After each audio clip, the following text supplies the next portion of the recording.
চলুন আজ সন্তান লালন পালনের এমন একটা দিক নিয়ে কথা বলা যাক যা হয়তো স্কুলের রেজাল্ট কার্ডের চেয়েও অনেক বেশি জরুরি। একজন বিশেষজ্ঞের প্রায় ৪৩ বছরের অভিজ্ঞতা থেকে আসা কিছু ভাবনা যা আমাদের চিন্তার জগৎকে একেবারে নাড়িয়ে দেবে। দেখুন, এই কথাটা দিয়েই কিন্তু আজকের আলোচনাটা শুরু করা যায়। এটাই আমাদের মূল পয়েন্ট। শিশুরা যা শোনে তার চেয়ে হাজার গুণ বেশি বিশ্বাস করে তারা যা দেখে। মানে আমরা মুখে তাদের সততার কথা বললাম, কিন্তু নিজেরা দরকার মতো ছোট ছোট মিথ্যে বললাম, তাহলে তারা কোনটা শিখবে? অবশ্যই সেই মিথ্যে বলাটাই শিখবে। তাই তো বলা হচ্ছে, ওদের শেখানোর সবচেয়ে শক্তিশালী উপায় হলো আমাদের নিজেদের আচরণ, মুখের কথা নয়। আচ্ছা, চলুন এই বিষয়টা একটু গভীরে গিয়ে দেখি। আলোচনার শুরুতেই যে অদ্ভুত বিষয়টা আসছে তা হলো কিভাবে আজকের শিশুরা, সে ধনী হোক বা গরিব, তাদের যে স্বাভাবিক শৈশব সেখান থেকে একটু একটু করে বঞ্চিত হচ্ছে। আমাদের মধ্যে একটা ধারণা আছে যে শিশুকে ভালো জামা কাপড় পরানো বা দামি খাবার দেওয়া মানে সব দায়িত্ব শেষ। কিন্তু বিশেষজ্ঞরা বলছেন এখানেই আমরা মস্ত বড় একটা ভুল করে বসি। কারণ এই সব বস্তুগত আরামায়েশ একটা শিশুর মানসিক বা আবেগের যে চাহিদাগুলো আছে সেগুলো পূরণ করতে পারে না। তাহলে প্রশ্ন হলো, একটা শিশু আসলে কি চায়? ওর চাওয়াগুলো কিন্তু খুব বেশি কিছু না, একদম সাধারণ, একদমই প্রাকৃতিক।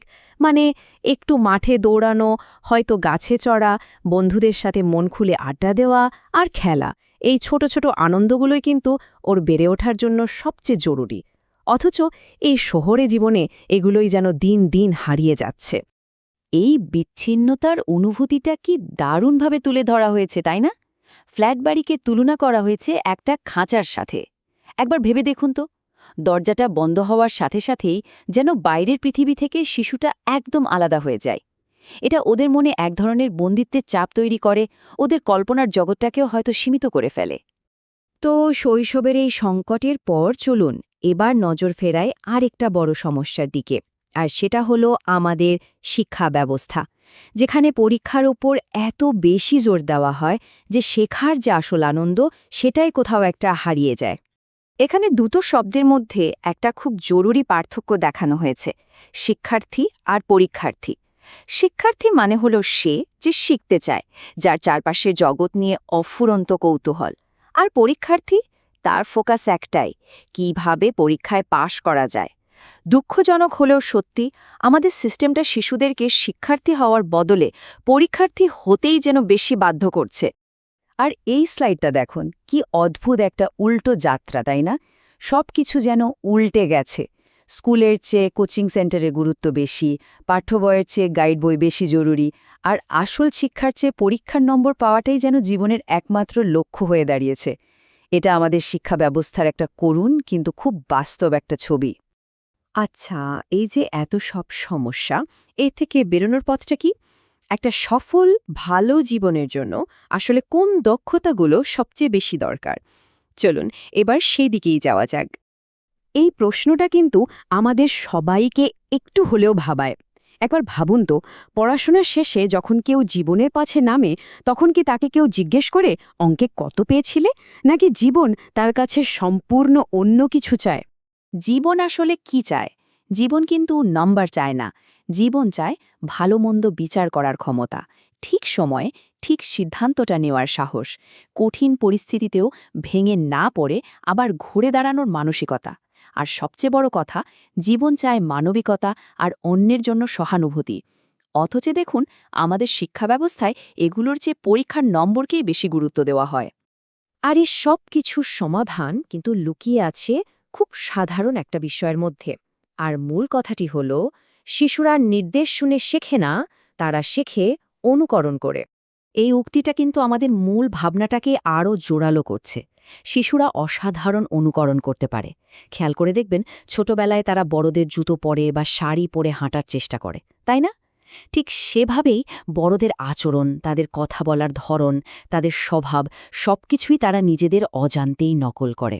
ওদের আচরণ আসলে ওদের চারপাশের বড় মানুষগুলোরই একটা প্রতিচ্ছবি। ব্যাপারটা একটু খেয়াল করলেই বোঝা যায়। এখানে বড়দের আচরণের সাথে তাদের প্রত্যাশার একটা বিশাল ফারাক দেখানো হয়েছে।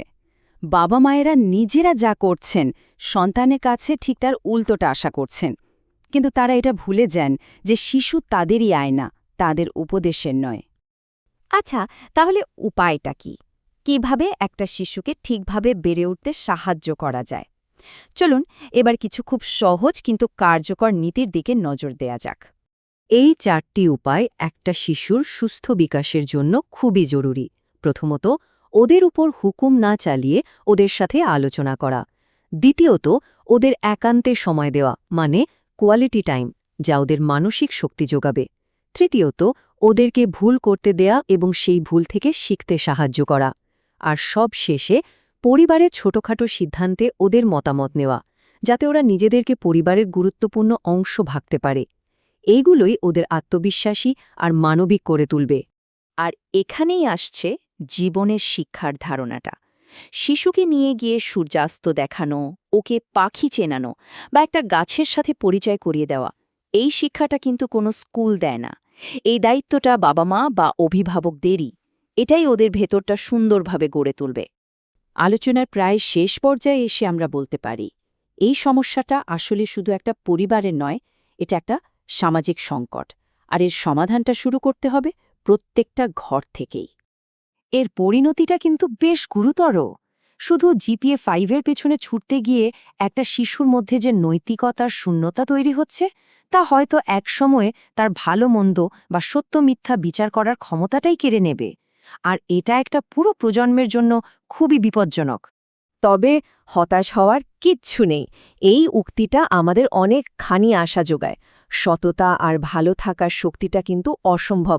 কোনো খারাপ কিছুই এর সামনে টিকতে পারে না। দরকার শুধু পরিবারের সেই ভালো থাকার চর্চাটা শুরু করা। সব শেষে এই একটাই প্রশ্ন আমাদের সবার জন্য, নিজেদেরকে জিজ্ঞেস করার জন্য, আমাদের সন্তানরা আমাদের কাছ থেকে কি পাচ্ছে? শুধুই উপদেশ, নাকি অনুসরণ করার মতো কোনো দৃষ্টান্ত? এই প্রশ্নের সৎ উত্তরের মধ্যেই হয়তো লুকিয়ে আছে আমাদের পরের প্রজন্মের জন্য একটি সুন্দর ভবিষ্যৎ গড়ে তোলার আসল চাবিকাঠি।